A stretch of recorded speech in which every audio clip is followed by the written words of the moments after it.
the next day.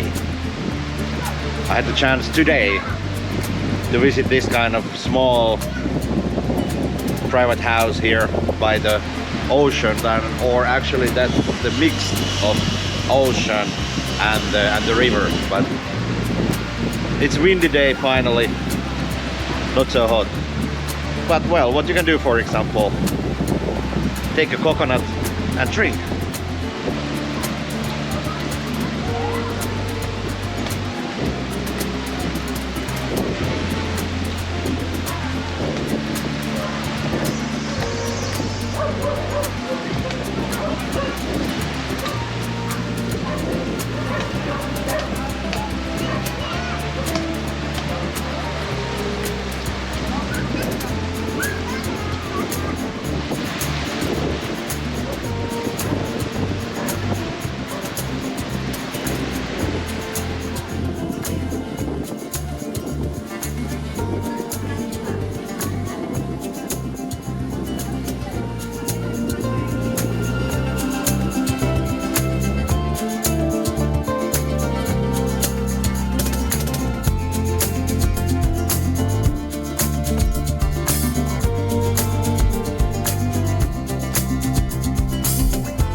Food and cooking, of course, is the important part of the day, and that's the moment now. Let's have a look what's happening here.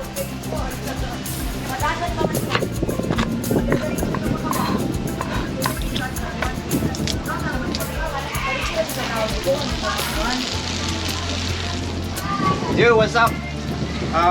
Now we grilled tuna jaw. The tuna jaw. This one is yellowfin tuna.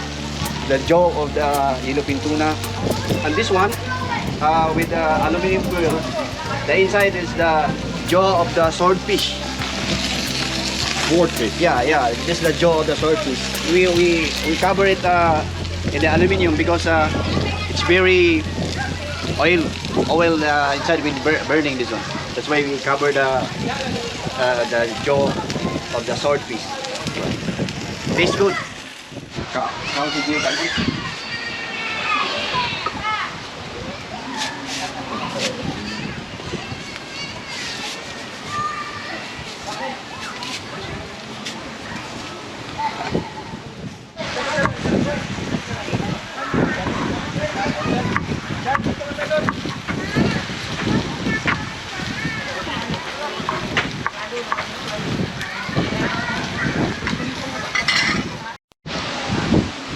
Hey guys, I just cooked lechon paksiw.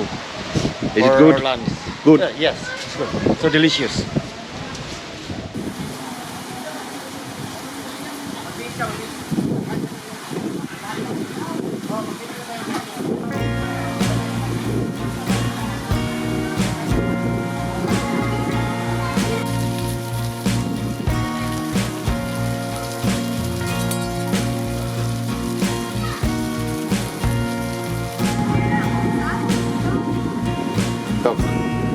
Hidup.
there's parties and then there's a party. This is the Filipino way to do it. Have a look.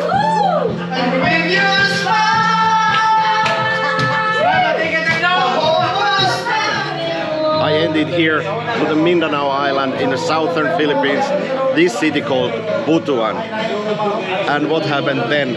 I joined for some birthday party after drinking, enjoying session. And it looks like this. Have a look.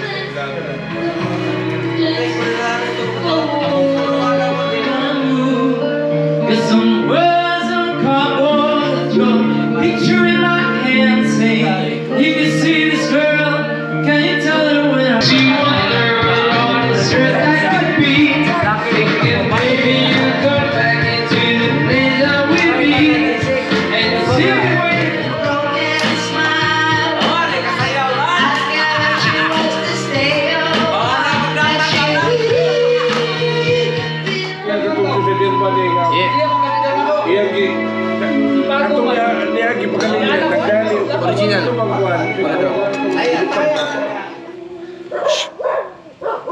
Shh.